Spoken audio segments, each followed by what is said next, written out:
Don't you just love the mystery? The mystery of unboxing, not knowing what's in the box? Because I don't know what's in the box yet. So after the video, I make the description because I don't know what's in the box yet. All those video people, make your description first. I don't know what I'm talking about yet. I haven't seen the books yet. They're in the box. They're all in the box. So we will have to see what's in the box together. There's so much. Welcome to the D. Louise book series. I'm Christina, K-R-S-T-I-N-A. This is where we read books, talk about books, and where Betsy keeps going off 24/7, interrupting all of my videos. If you want to see her identity, please go check out 3030 Janet Ivanovich's. It was the New Year's Eve video for 2023 into 2024. So please go check that out. So, our first book, A Quilted Murder by Artifact, Barbara Graham. We'll have to see for this Flashback Monday. Let's see, what's it say? Okay, so let's see what this has to say.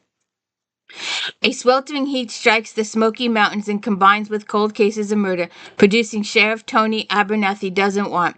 He discovers evil in his little county. No one is safe as he and his tiny forces dig into the facts and the pieces don't fit.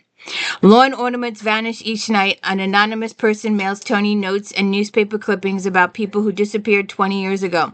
Baffled, Tony finds himself pulled in many directions, including Ohio, searching for answers. His wife, Theo, takes time from designing a new murder mystery quilt to examine the murder quilt, an antique donated to the New Folk Museum. Following the tangled threads of the cold cases and new ones, Tony learns the power of history. A single quilt has links to two murdered women. Tony finds more questions than answers. Why was the Queen Doreen, the mayor's unpopular wife at the museum after closing, who used an antique flak hackle to kill her? Juggling device cases while dealing with the crotchety cantankerous, adoring, and dangerous residents of a small town, sends Tony in search of antacids and leaves him little time to watch his children play basketball.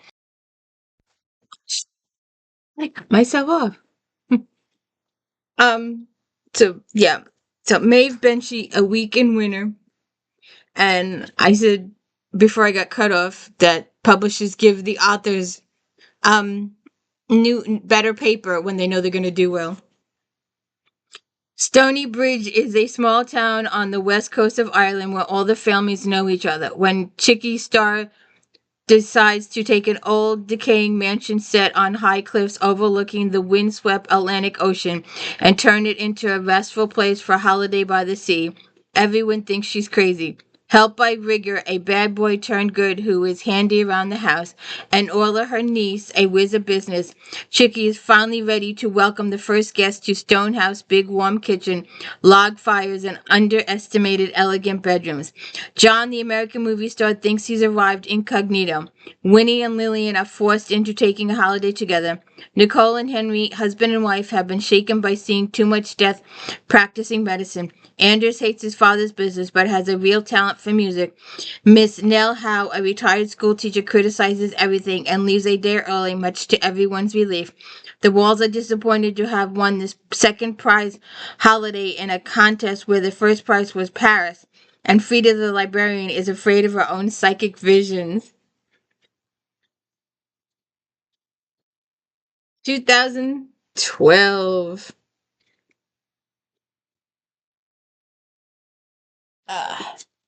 God's Children, Harold Coyle. It is from the biblical saying that Harold Coyle has taken the title of his new novel, God's Children, yet peacekeeping is not child's play. A tale of high-tech warfare set in the near future, God's Children is the story of the 3rd Platoon, C Company, 2nd Battalion of the 3rd Infantry, and 2 young officers who attempt to keep peace that is falling apart before their eyes. 2000. This book is 25 years old. Good shape. What's this? Oh, good God.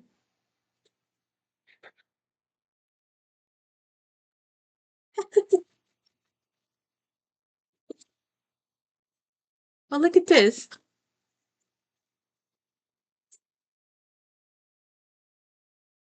Dad. The top 10 things I've learned from Dad. I wasn't born in a barn. We don't own the utility company. There is no free lunch. Things sure have changed since Dad was a kid. Money doesn't grow on trees. You have to work for what you get in life. Today's kids have it so easy. You can't air condition the great outdoors. It's something is worth doing. It's worth doing well. And the most important thing I've learned is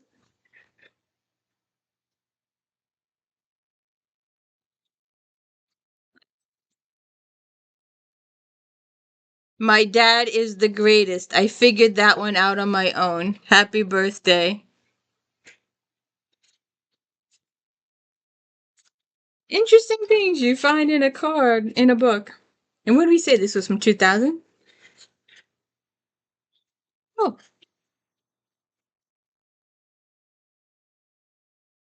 on number 28 chugs the rails toward her Railtown station in Jamestown. Each weekend, March to December, she delights riders with excursions and tales, roaring camps. The movies Back to the Future 3 and High Noon are but two of the 100 films at this location. The things you find in a book. From 2000. This birthday card has been sitting in this book since the year 2000. What do you think? Do you think it's been there 2000? What's the card doesn't have a date on it.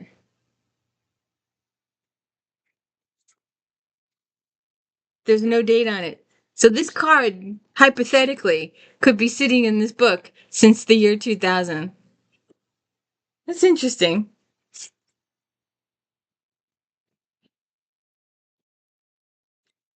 I a little on the older side. The Master Mariner Running Proud, a novel Nicholas Monserrat.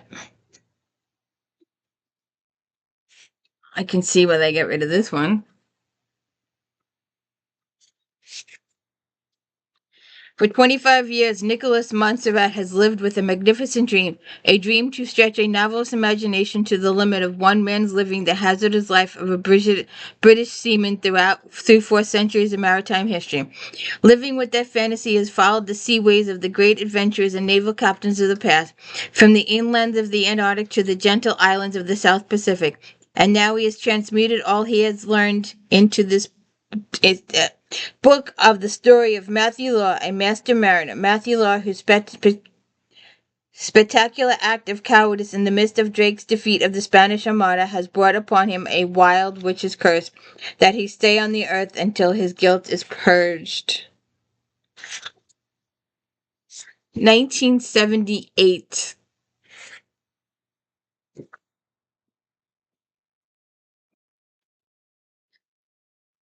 I think I was heavily into.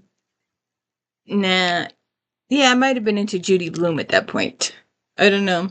Robin Cook. Marker. 28-year-old Sam McGillen is the picture of health until he fractures his leg while in line skating in New York City's Central Park. Within 24 hours of his surgery, he dies. A 36-year-old mother, Darlene Morgan, has surgery to repair a torn ligament. Within 24 hours, she dies. New York City medical examiner Dr. Laurie Montgomery and Dr. Jack Stapleton are in Robin Cook's electrifying 25th novel. Last seen in Vector, the doctor is now confronting a balloon series of puzzling hospital deaths of young, healthy people. You know, that just happened on one of my soap operas.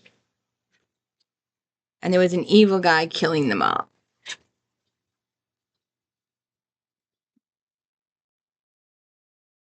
In 2005.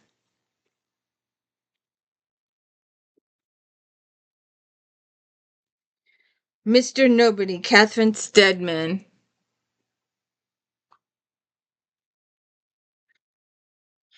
When a man is found on a British beach, drifting in and out of consciousness with no identification and unable to speak, interest in him is sparked immediately. From the hospital staff who find themselves inexplicably drawn to him, to international medical experts who are baffled by him, to the national press who call him Mr. Nobody, everybody wants answers. Who is the man and what happened to him?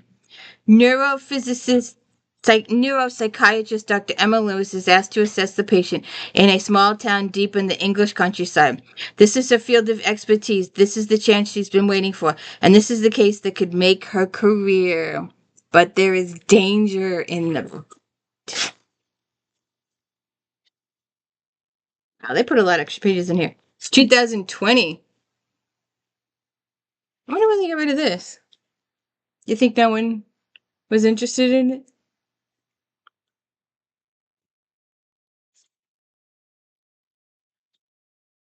The keys to Avalon, the true location of Arthur's kingdom revealed.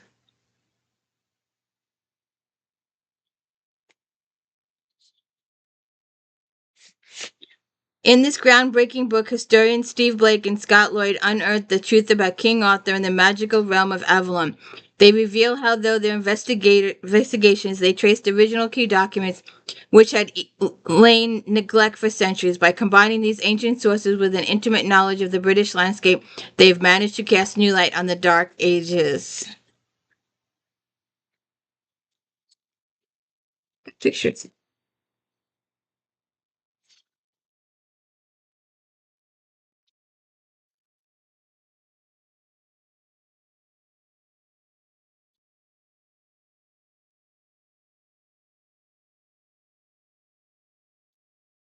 $2,000. 25 years old. A couple stains.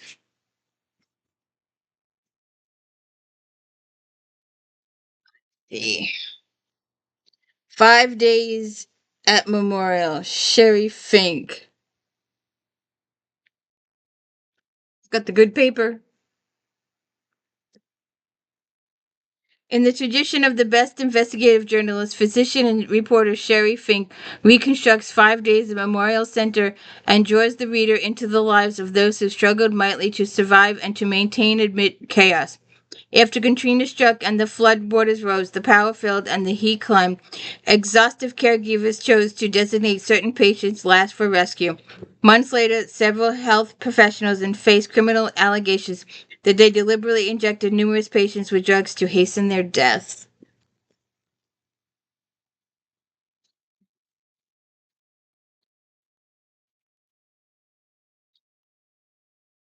(2013).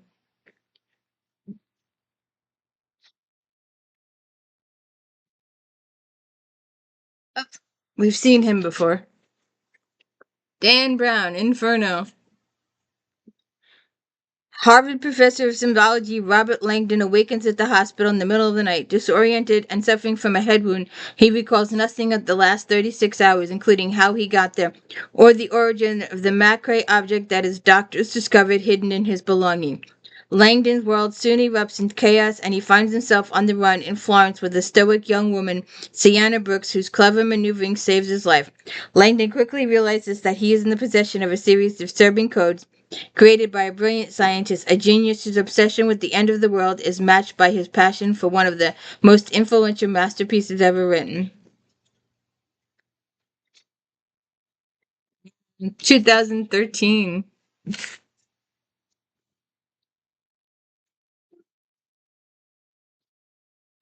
The Deceived. What are you doing? Oh. Brit Battles. Autonomy, trust, professionalism is his world. Jonathan Quinn has a few rules. He'll get rid of bodies that have to disappear, and nothing ever gets traced back to him.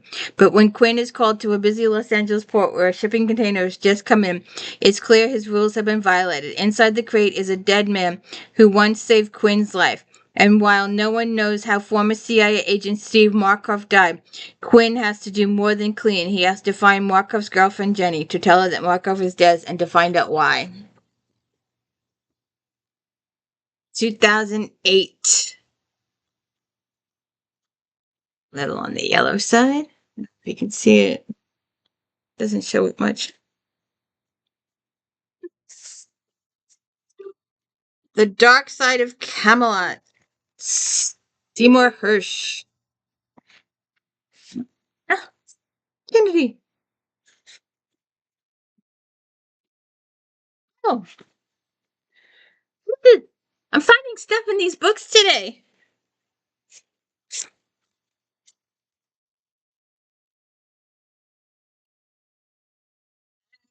Libby is arrayed in glory as leaves turn scarlet and gold as the Blue Ridge fulfills the skyline, as a ship with perilous cargo in its hold.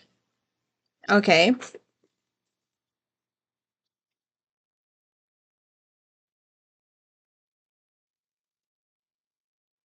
The Irish have a way with wind that takes their meanings cheer. The Irish have a way with gifts. Memorandum? A newspaper clipping from 1987?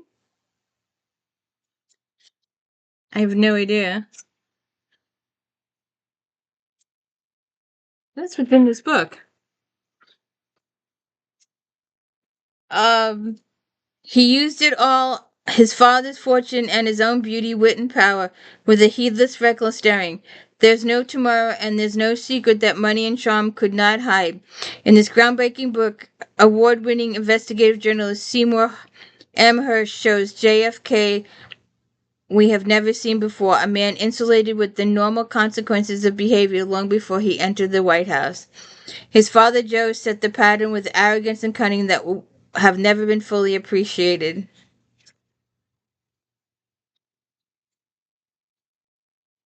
(1997).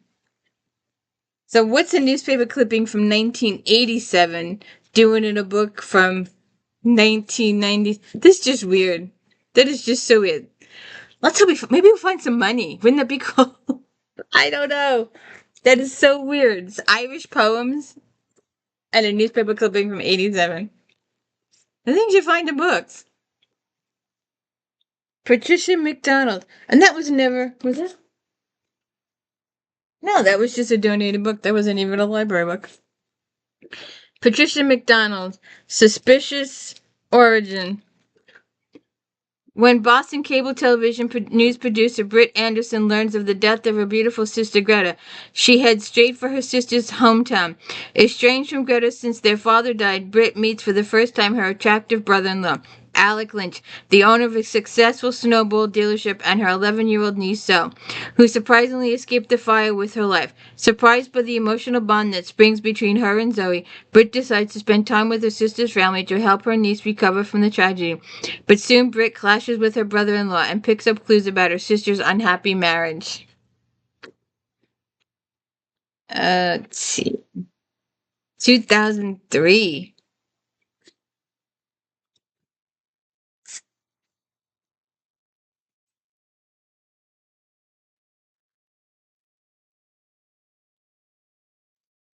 There's a lot of books in here.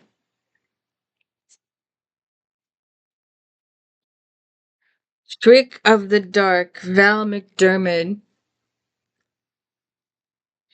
Charlie Flint is sent a mysterious package of newspaper clippings about a brutal murder. It instantly grabs her attention. The murder occurred on the grounds of Oxford College.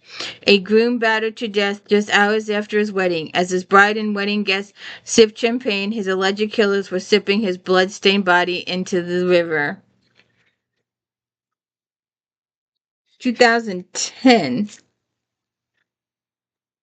This looks fairly good condition.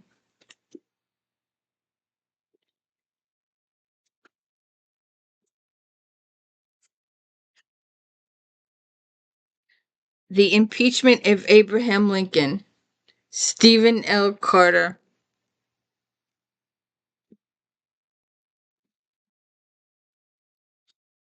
It's a good paper, too. Stephen L. Carter's thrilling new novel takes as its starting point an alternate history.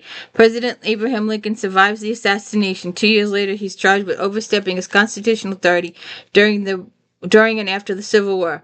I know somebody else is overstepping his constitutional authority. 20-year-old Abigail Canner is a young black woman with a degree from Oberlin a letter of employment from the law firm that undertake Lincoln's defense, and the iron-strong conviction learned from her late mother that whatever limitations society might place or ordinary, I'm not going to say that word, they would never apply to her. 2012. Are they using those words in this book in 2012? Things haven't changed that much, have they? Showdown, Tilly Bagshawe. This looks like one of those beach reads. Bobby Cameron is a cowboy through and through. Alpha male of the old school, his classic good looks have made women swoon on the racing circuit from Kentucky to Dubai. On inheriting Highwood, his father's magnificent but debt-ridden ranch in California, Santa Ynez Valley, Bobby travels wherever he's wanted, breaking horses for their wealthy owners and raising the cash he needs to protect his lands. That's all he cares about until he meets a young English girl named Millie Lockwood Groves. 2006.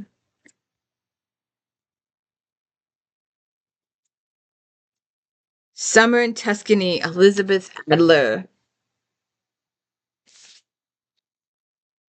Gemma Jericho is overworked New York doctor with a handful of teenage daughter and a mother who worries that Gemma has no life. So when her mother receives a mysterious letter telling her about an even more mysterious inheritance in Tuscany, Gemma sees her chance. The three of them throw caution and convention to the wind and leave for Italy. Gemma hopes that the change of scenery will bring back the closeness she used to share with her daughter, and perhaps challenges of living in a foreign country will give her mother something to worry about beyond Gemma's social life.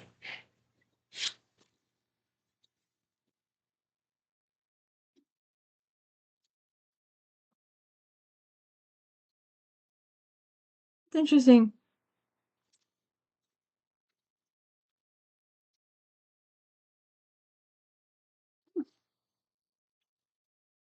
Ah, we're a little separated. Let's see. 2002.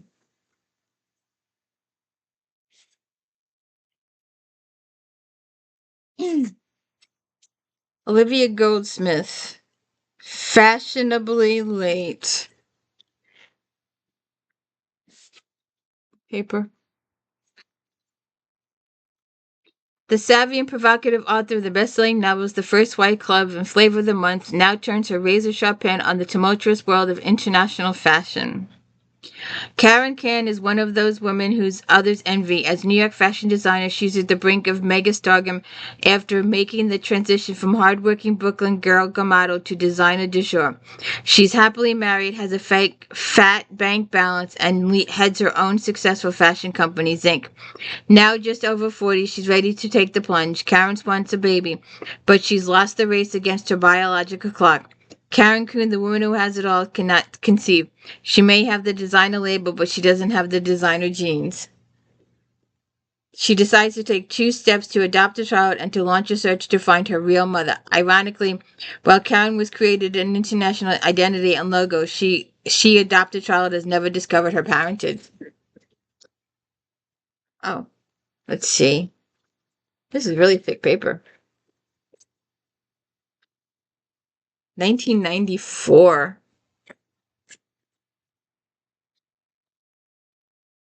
So I guess this did well.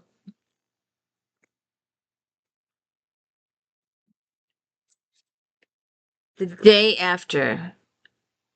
Allan Folsom Tomato. This has got a little yellow. Some stains. The future of thrillers begins here. The time is now in Paris. An American surgeon named Paul Osborne sees the man who murdered his father and tries to kill him. In a London-renowned homicide detective from Los Angeles on assignment to Interpol investigates a baffling series of decapitations. Really don't want to. 1994.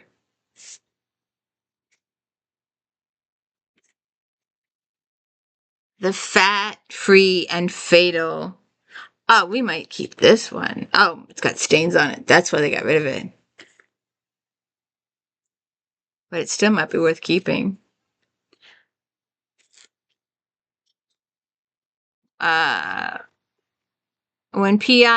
When curvy PI Savannah Reed signs unto God the new svelte body of a star on the comeback trail, she finds herself rubbing elbows with the rich and famous and deadly. There's nothing like a makeover story to get people hooked, and America is certainly addicted to the weight loss saga of once celebrated actress Donna Pallardo. Savannah's no exception, although she can't imagine wanting to shed her own hourglass figure by undergoing gastric bypass surgery like Donna did. After Donna's personal assistant is shot dead in the star's mile-long driveway, Savannah becomes her bodyguard. The victim was wearing one of Donna's fur coats, indicating that Donna was the target. Let's see. 2007. So except for got a little wear there. Not so much there. So I guess that's the only reason they decided to get rid was the stain. Sandra Brown, The Devil's Own.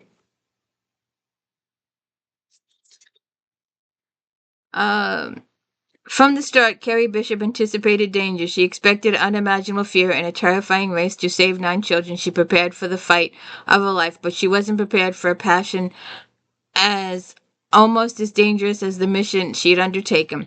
At first, Link O'Neill appeared to be exactly the kind of man Carrie needed, strong, ruthless, and definitely too drunk to care about helping her steal a truck to get past the guards. Then she discovered her mistake. Link was not a hardened mercenary. The heavy gear he carried was not guns but cameras. She hijacked a Pulitzer Prize winning journalist. Now he was their last hope.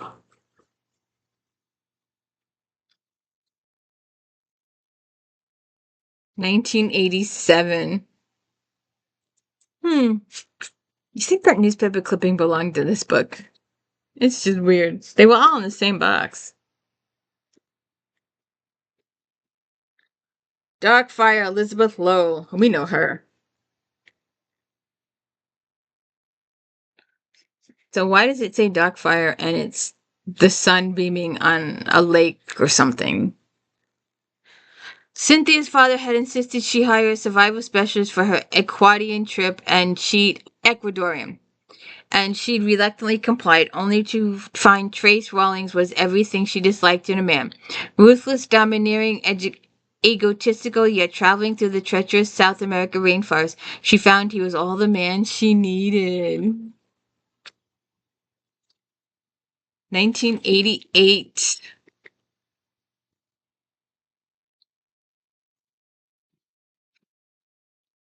Jude DeVeراux, Moonlight in the Morning. And this might be worth a couple pennies. Yeah. Think.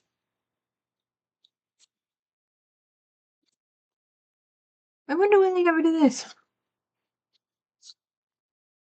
Sparks are flying between Jekka Layton and Dr. Tristan Aldridge. At the urging of her dear friend Kim, Jekka puts the ruthless New York City art world on hold to spend the summer pursuing her passion for painting, while enjoying Edelyn's tightly knit artistic community.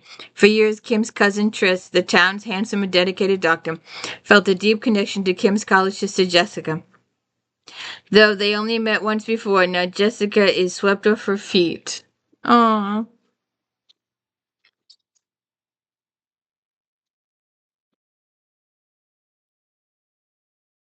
Two 2012. Hey,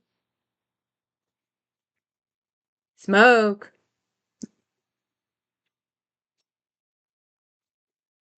Come here. Come here. Come here. Come here. I found a co-host. A very reluctant co-host. Mommy needed a hug. Go. Go. Ow. Jesus. Ow. Lipstick jungle.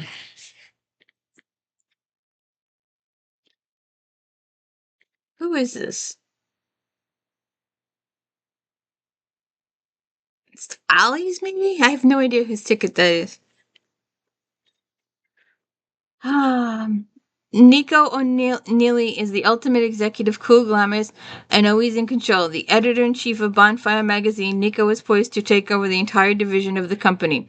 Nico has a stellar career, a well-respected husband, and a teenage daughter whom she adores, but the romance has gone out of her marriage, and she's attempted to take refuge in the arms of a younger man. If she does, this will derail her secret mission to become the first CEO. See, 2005. You think these books are interesting? She is sniffing up every single book. Oh, look, a second Dan Brown. Angels and Demons. They keep getting rid of these books. An ancient secret brotherhood, a devastating new weapon of destruction, an unthinkable target. When world-renowned Harvard symbologist Robert Langdon is summoned to his first assignment in Swiss facility to analyze a mysterious symbol seared into the chest of murdered physician, he discovered evidence unimaginable, the resurgence of an ancient brotherhood known as the Illuminati, the most powerful underground organization ever to walk the earth. The Illuminati now surfaced to carry out the final praise of the legendary Vedana against the most hated enemy, the Catholic Church. I think this was in the last box, too. We must have had several copies of this book. You think they'd keep at least one. The Dog Stars, Peter Heller. A riveting, powerful novel, a pilot living in a world filled with loss, and what he is willing to risk rediscover all odds, connection, love, and grace. Higgs survived the flu that killed everyone he knows. His wife is gone, his friends are dead, and he lives in the hangar of a small abandoned airport with his dog. In 1956, Cessna Higg flies the perimeter of the airfield or sneaks off to mountains to fish and pretend that things are the way they used to be. But when a random transmission somehow beams through his radio, the voice ignites a hope deep inside him that a better life is out there. 2012. Look at that paper. Look how thick that paper is. They expected this book to do well. That is expensive paper.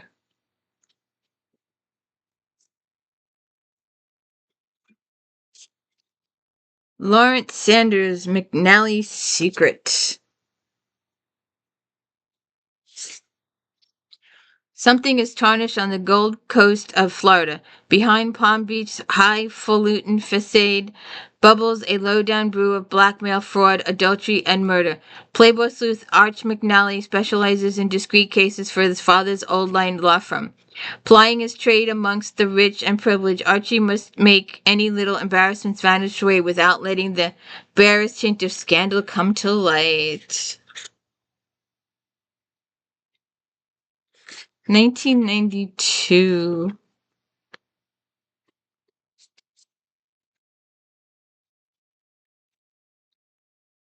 The Janus Stone with Galloway, Ellie Griffiths.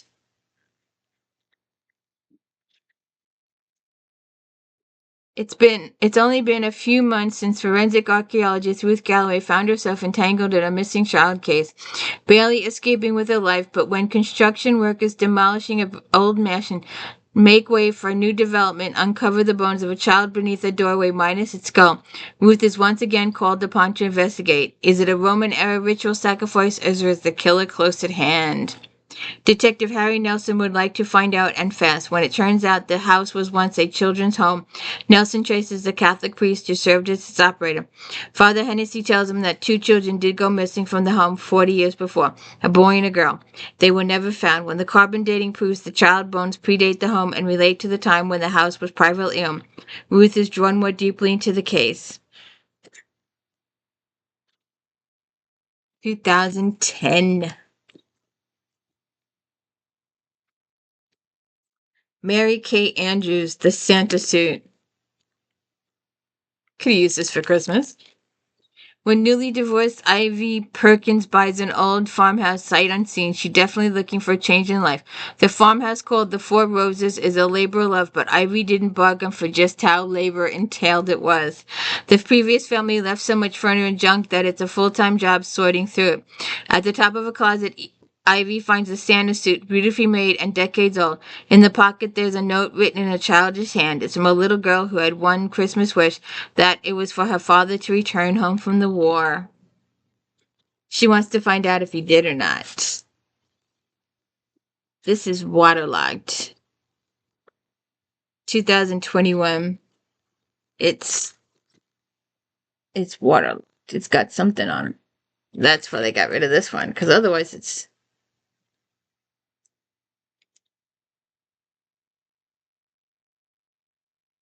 I don't know. But all the pages, it spent some time in the car, it got hot, and the pages wrinkled. Nelson DeMille, the general's daughter. Such an eclectic box. Paul Brenner is a member of the Army's elite undercover investigative unit when the authority to arrest any military person anywhere in the world. He has always wondered just how far he could push his power. He's about to find out. Captain Ann Campbell is the daughter of General Fighting Joe Campbell. She is a West Point graduate, beautiful, bright, and the pride of Fort Hadley. Her raped and murdered body is found on the firing range, naked and spread eagle, her hands and feet bound with a tent rope, but there is no sign of struggle. All of Brenner's instincts indicate to tell him to avoid the case, yet Brenner's natural curiosity is aroused and he takes the case. Sounds horrible. 1992. Wasn't this a movie? This might have to show up on my Star Trek. Or maybe not. So, Face Off. Dennis Lehane, Lehane, versus Michael Connelly. Ian Rankin versus Peter Jones. R.L. Stine versus Douglas Preston and Lincoln Child. MJ Rose versus Lisa Gardner. Steve Martini versus Linda Fairstein. Jeffrey Deaver versus John Sanford. Heather Graham versus F. Paul Wilson. Raymond Corey, Khoury, versus Lynn Barclay. John Lescrote versus T. Jefferson Parker. Steve Very versus James Rollins. Lee Child versus Joseph Finder.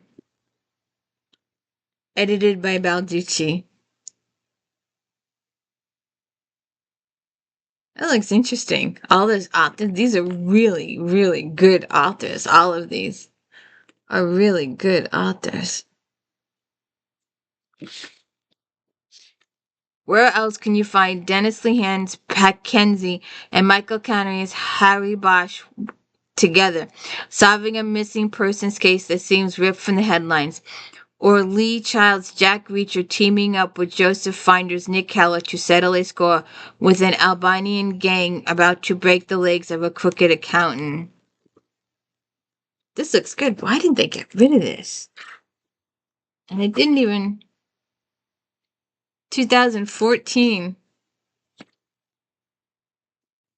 We'll have to see. Oh, we know this lady. She's been around a lot. Rita Mae Brown. The Perfect Murder. If you haven't seen my video on cats solving murder mysteries, go check it out. It was an If Them. Autumn has arrived in Cozy Crozet, Virginia, and that means the town inhabitants are hard at work in home and garden preparing for winter. Harry is planning to harvest her first crop of petite Mancine grapes, along with her beloved sunflowers. Meanwhile, her recent marriage to Fair and friendship with Deputy Cynthia Cooper, who has rented nearby Blair Farm, are flourishing. But even when peace descends on the idyllic countryside, murder is lurking. –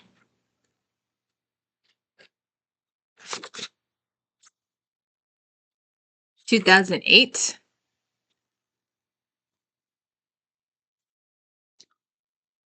Lauren D. Estelman, Cape Hell.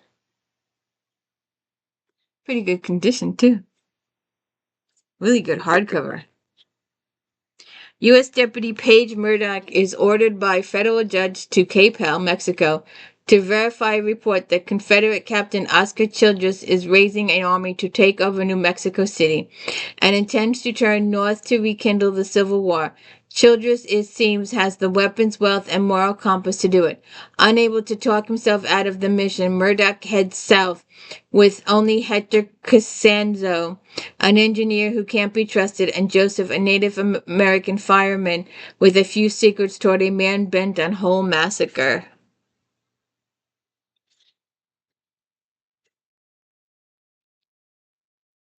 Two 2016. It's fairly new. I wonder why they got rid of it. Julie,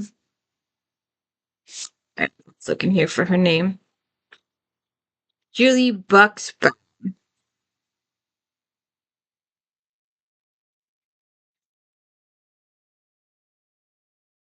I've never heard of that store. Have you heard of this store? Mir. It's good to be Chloe Wynne Beringer. She's headed off to college of her dreams. She's going to prom with the boy she had a crush on since middle school. Her best friend always has her back, and her mom, B-list Hollywood celebrity, may finally be on her way to the B-list. It's good to be Chloe Winberger. At least it was until the FBI came knocking on her front door, guns at ready, and her future went up in smoke. Now her mother is under arrest in a massive college admissions bribery scandal. Chloe, too, might be facing charges and even time behind bars. The public is furious, the press is rabid, and the U.S. attorney is out for blood. 2020. I wonder why they got rid of this one. Good condition.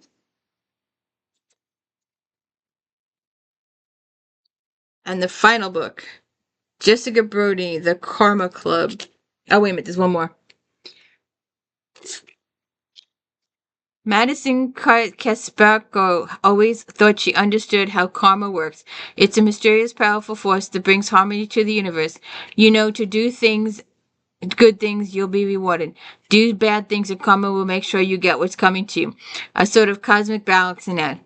When Madison Brooks, Maddie's boyfriend of 2 years, gets caught tonguing wrestling with Miss Perfect Body Heather Campbell, and absolutely nothing happens to either of them, except they wind up the hot new couple of Colonia High School. It seems like karma has officially left Maddie in the lurch. That's why Maddie and her best friend Angie and Jade decide to start the Karma Club, a secret members-only organization whose sole purpose is to clean up the messes that the others make. Okay. 2010. And the final book, Days of Blood and Starlight, Leanna Taylor. An art student in Monsters Apprentice, Karu finally has the answer she always sought. She knows who she is and what she is, but with this knowledge comes another truth she would give anything to undo. She loved the enemy and he betrayed her, and the world suffered for it. It's map. 2012. Well, there you go. There's all of it. That's the whole box. It's empty now. It's empty. So pack these up and send them on their way. Did you see anything you hadn't seen before? Did you? I have never seen some of these books, but I never seen some of these authors before. I never heard of these books before. It's always interesting. I love this unboxing. I really, really do. Because I don't know what's coming. I don't know what's expected. I don't know what's in here. I have no idea what's in these boxes before I get them and open them up. I have no idea. These people just box them up and ship them out. So I have no idea until I open them. And it was really interesting. We found some interesting items, didn't we? Found some interesting books too. I love this unboxing. Because even if you order books, and if you ordered 5 or 6 books, and you get 5 or 6 boxes, you're not particularly sure what's exactly in each box. That's a surprise. But when you get 20 or 30 or 40 books in a thing, and you haven't ordered them, you haven't requested them in any way, shape, or form, a stranger, well, not too stranger, sort of kind of know them, packed up the books and shipped them off. I have no idea what's in them. I'm not there when they do it. So I have no idea what's in these boxes when they come to me. No idea. This is always interesting. I hope you have a good day and join me next week. Have a good one.